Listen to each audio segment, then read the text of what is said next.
Bienvenue aujourd'hui, non pas pour le grand déménagement, ça va venir un de ces quatre, mais pour imaginer le nouvel atelier. En particulier avec l'expérience que j'ai acquise dans ces murs, avec les avantages, les inconvénients du positionnement des machines, du positionnement des établis et de l'espace en général.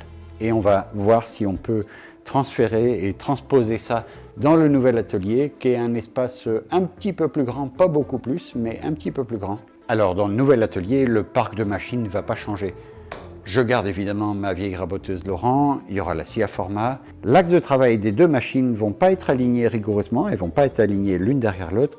Il y aura un petit peu comme un épi.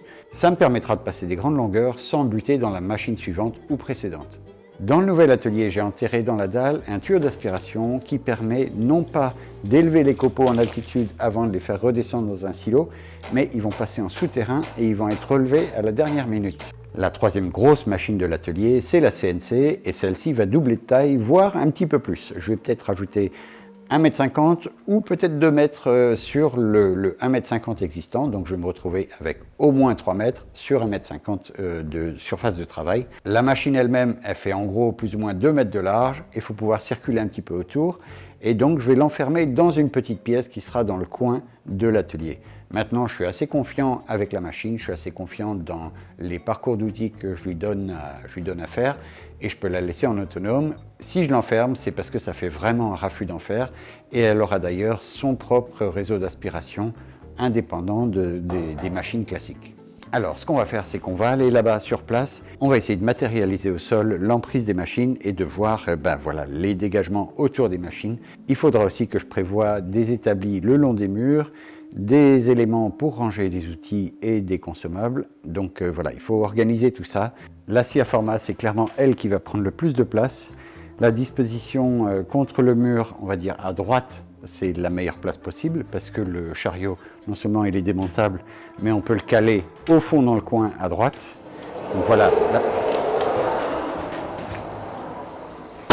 la position maximale, elle est par là. Ah! Là, on a déjà 4,85 m.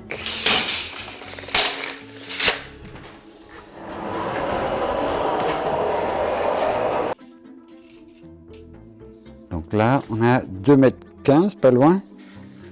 485 et 215, ça fait 500, ça fait 700. Donc il y a déjà 7 mètres de scie à format au minimum, parce que je veux des fois pouvoir traiter des bouts de bois qui sont plus longs, en supprimant le chariot et de faire glisser en plus du rail de guidage. Donc il faut déjà 7 mètres par en largeur par 3,50 m au minimum, parce que là on a une partie extensible. Là, toute cette partie-là est extensible, donc il faut prévoir qu'il n'y ait rien du tout derrière. Donc on va dire 4,50 m au moins. Et l'axe de la lame, il est à 1,50 m du bord de la table. Donc il faut que je note tout ça. Alors, 7. Alors la CN fait 2 sur 2, il me semble. 190 par 190 par, il faut que ça dépasse un poil. Même 210 là en largeur pour être tranquille. Donc il faut au moins 60 cm autour. Donc ça me fait 2 mètres, 3 mètres, 3 mètres 20. Une pièce de 3 mètres 20 de large. En gros, c'est une travée dans mon bâtiment. Et en longueur, ça va faire 4,50 m, donc ça fait la moitié du bâtiment. Donc j'ai déjà 1/10 de la surface qui part pour la CNC.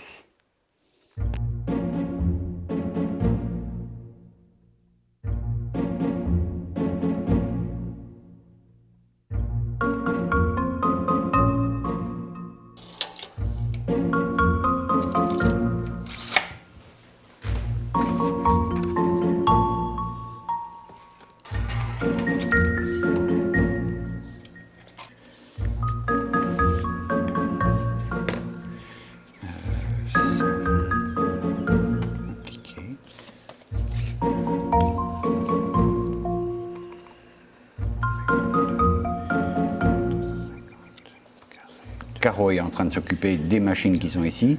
Et moi, je suis sur le bâtiment qui est là-bas, et c'est tout de tête. C'est pas très facile. On va essayer de faire quelque chose de propre quand même.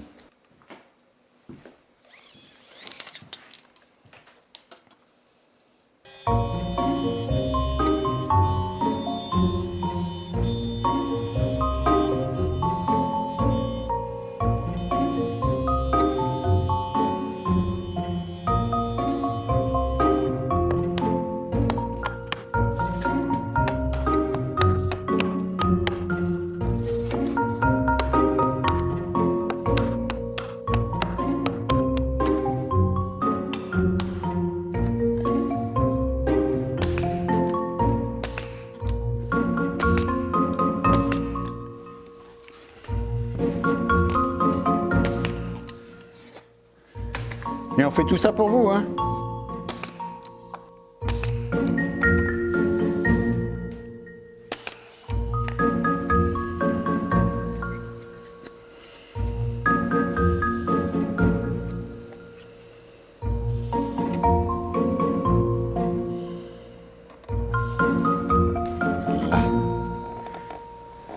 Bon, là, ça va tenir tout seul. Allez, le petit espace CNC. Pour celui-là, j'aimerais bien avoir des portes coulissantes là, 2 portes coulissantes qui se rejoignent dans le coin et qui permettent de fermer le local quand il est en service.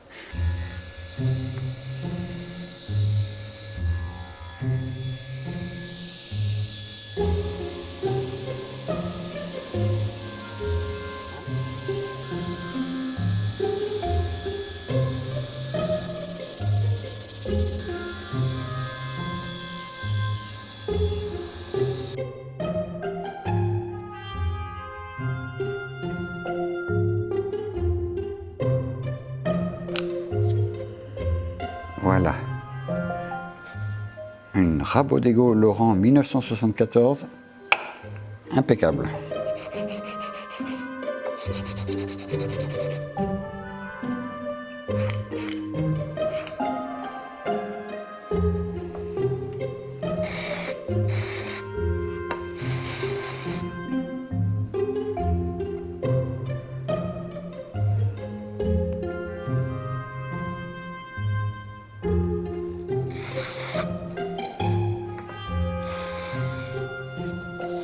Alors ça, c'est la ligne d'aspiration.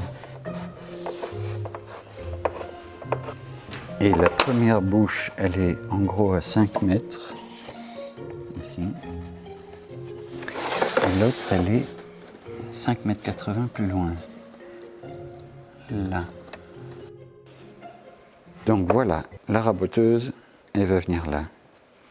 Et c'est aligné avec la porte pour pouvoir travailler des grands morceaux. Et comme je le disais, il faut trouver l'angle qui permette de rentrer par la porte et d'échapper l'autre machine. Mais on va la fabriquer, l'autre qui va aller là.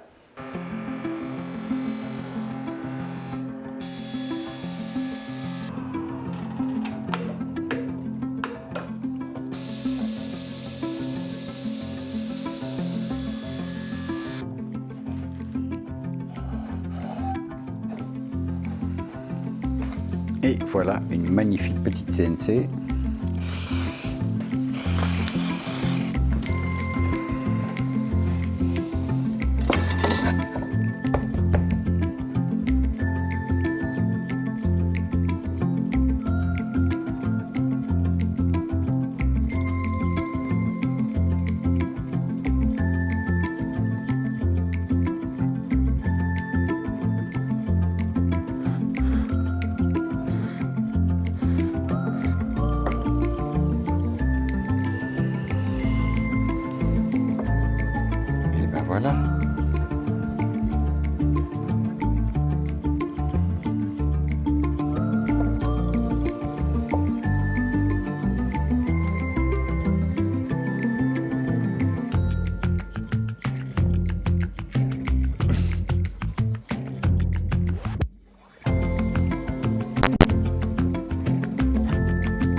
Attends, j'ai un doute. Je vérifie que le son est bien pourri comme je le crains. Où est-ce qu'il est Est-ce qu'il est l'appareil photo? Mais non. Oh putain. Utiliser l'appareil pour la connexion. Il y a aussi une évolution dans cet atelier, c'est que le studio de montage, il sera plus dans le bureau là. Il sera plutôt chez moi. Parce que l'atelier est quand même isolé, enfin je veux dire au niveau géographique, mais j'ai pas envie de laisser pour 10 000 balles de matériel dans l'atelier. Donc voilà, ça sera transportable. Le poste de montage il sera fixé à la maison et j'ai une valise pour transporter mon matériel vidéo. On verra aussi dans la vidéo d'équipement électrique que je mets en place une protection, une télésurveillance sur mon téléphone et puis tout un tas d'automatismes. Alors, il y aura les grandes lignes, je ne vais pas vous donner tous les détails non plus. Hein. Je ne te demande pas de transférer les images, je veux juste les regarder. Bon, le son est tout pourri, il faut que j'essaie de réenregistrer. Et voilà. Allez, au boulot, on recommence. Voilà, là, donc vous êtes dos à la porte-fenêtre. Donc je peux sortir des bouts de bois. Par rapport à l'arbre de la raboteuse, il doit y avoir au moins 3,50 m là et une infinité là-bas. Enfin une infinité, en tout cas ce que j'arriverai à tenir. Hein. Et la scie à format, je l'ai mise à hauteur pour qu'on comprenne un peu mieux, que moi-même je puisse me rendre compte un petit peu mieux. Voilà, le rail de la scie à format, il est là. Et pareil, on peut passer des bouts qui sont plus longs et sortir sur le bord là-bas. Donc voilà, ça c'est l'emplacement des deux grosses machines.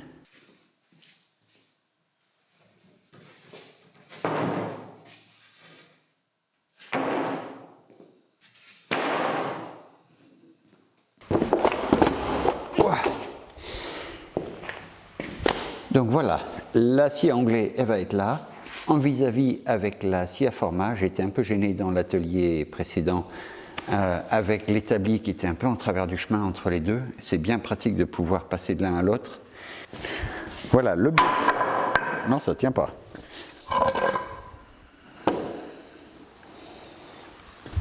Le bureau, il va avoir son entrée par ici, avec un grand plan de travail pour un ordi ici qui va rester ici, et puis des rayonnages là sur cette cloison.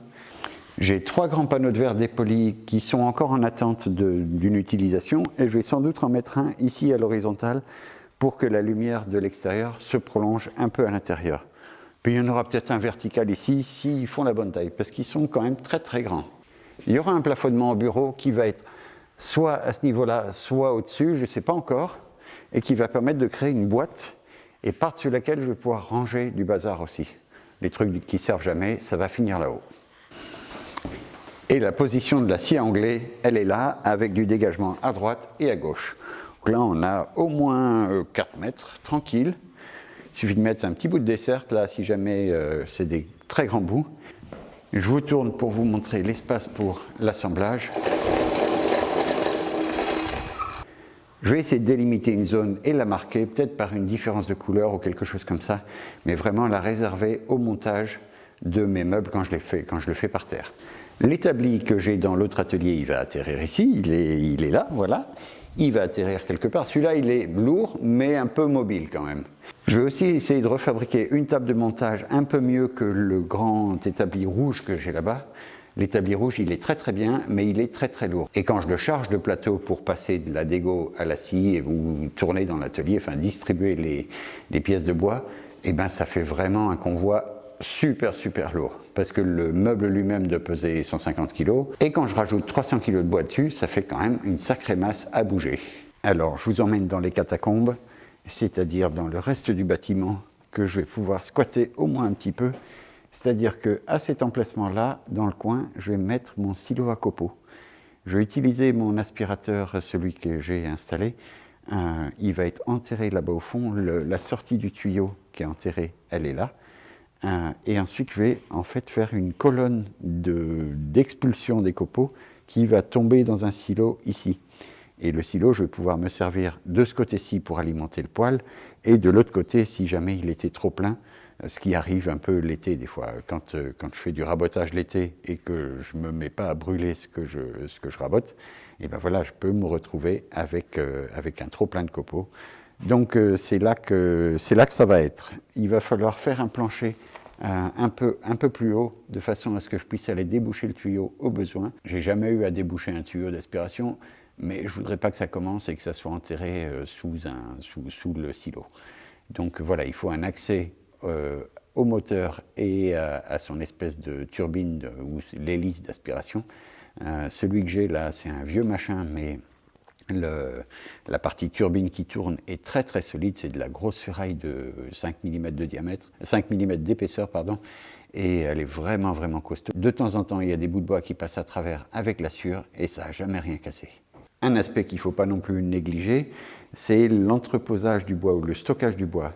J'ai ce bout de mur là qui est ici, qui va pouvoir servir pour faire des racks, pour poser des plateaux en bois massif. En gros, on a plus ou moins 3,50 m là. Des fois, je me fais livrer des trucs un peu plus grands, mais ça pourrait être stocké à l'extérieur ou sur le trottoir qui est à l'extérieur du bâtiment. Attendez, je vous règle. Là, c'est des plateaux de Douglas qui vont servir de bois d'ossature. Et puis, j'ai déjà entreposé un peu de chêne ici.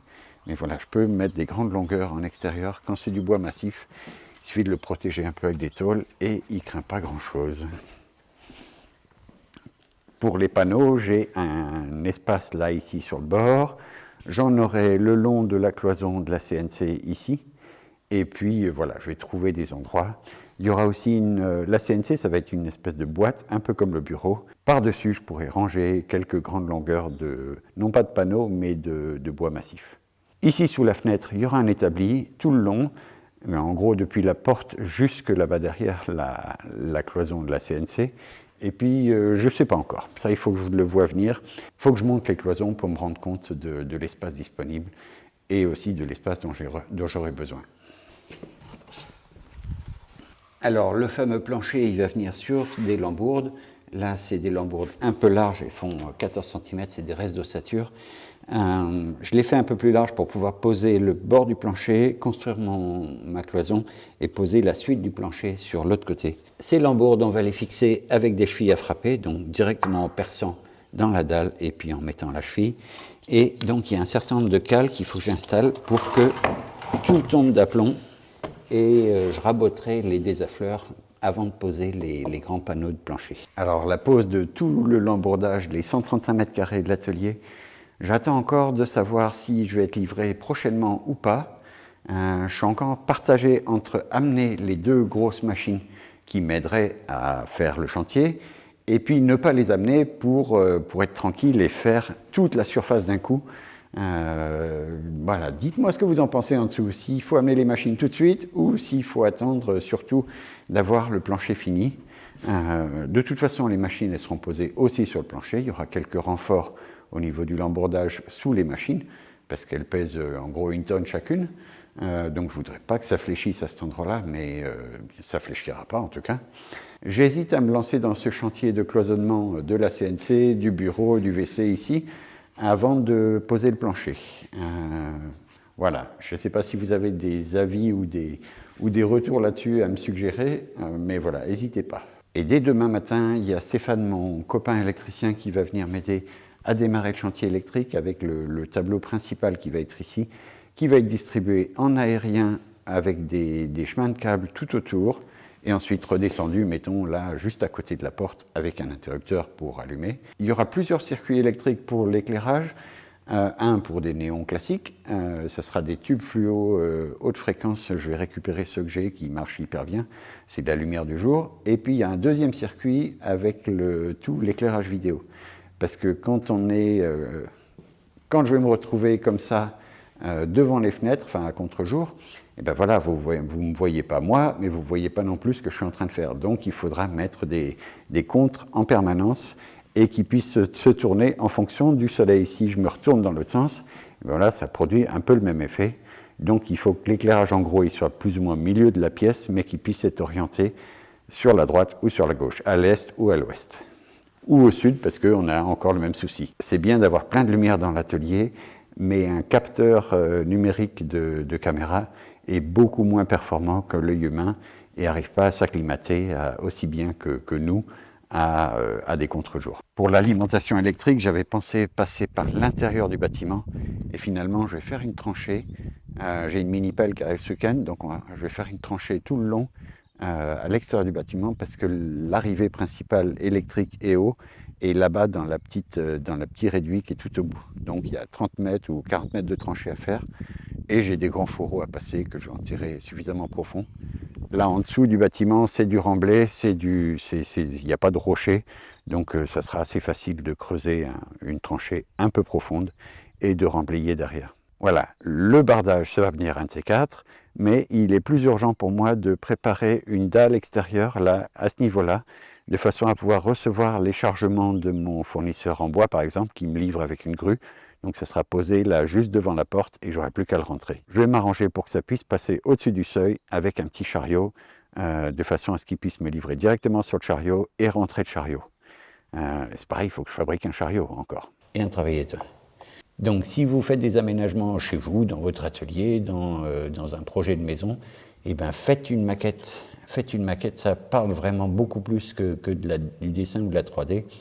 J'avais tout modélisé sur SketchUp, mais finalement, on se rend compte de rien. Tiens, l'acier anglais, il est tordu. Voilà, c'est comme ça. Là, on se rend compte vraiment des espaces. Après, transposer au réel, c'est toujours un tout petit peu différent, mais ça aide vraiment. Bon, la nuit à portée conseil, je vais fixer les bases de mes cloisons. Parce que voilà, il y a Stéphane qui arrive pour faire l'électricité, il faut qu'on visualise un peu tout ce qui se passe. De toute façon, les bases pour faire les cloisons, elles servent aussi de support pour mon plancher.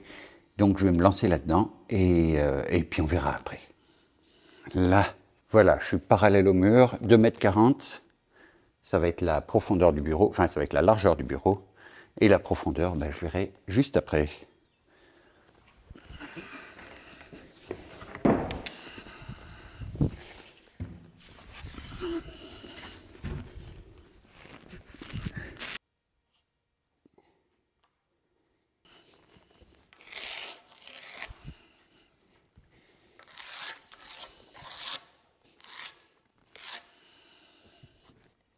Allez, je vais maintenant tracer la perpendiculaire pour rejoindre la cloison. Alors pour info, cet équerre, je l'ai fabriqué avec un coin de feuille de valchromate. On peut faire ça avec n'importe quel panneau industriel, il suffit d'en découper un coin, ça préserve le reste du panneau, enfin une bonne partie du reste du panneau, et c'est remarquablement fiable pour des grandes longueurs comme ça. Ça marche très très bien.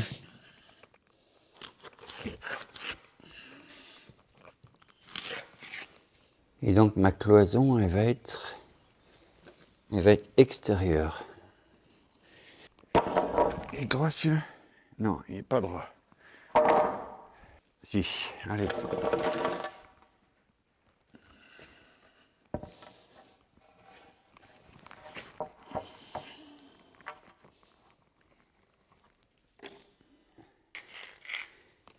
Alors ma dalle, elle n'est pas tout à fait plane, donc je vais prendre une référence. Là, je suis en plein milieu de l'atelier. Et on a déjà fixé la première lisse inférieure là, qui servira à la pose du plancher sous la fenêtre et puis jusqu'au milieu là. Donc je vais vérifier la cote là-bas, mais je crois que c'est 8,5. Ouais. 8,5 en dessous du laser. Donc je vais le noter là. Moins 8,5. Donc je vais pouvoir installer mes lisses bases de cloison là tout de suite. L'alimentation générale électrique, elle arrive là-bas dans le coin, dans les toilettes. Elle va monter dans le coin, suivre le plafond et redescendre sur le tableau électrique qui va être juste là. Et mes lisses basses, je vais leur laisser un tout petit espace de façon à pouvoir passer des fourreaux sans avoir à percer. Et donc ça pourra contourner. Le plancher, il va venir en surplomb.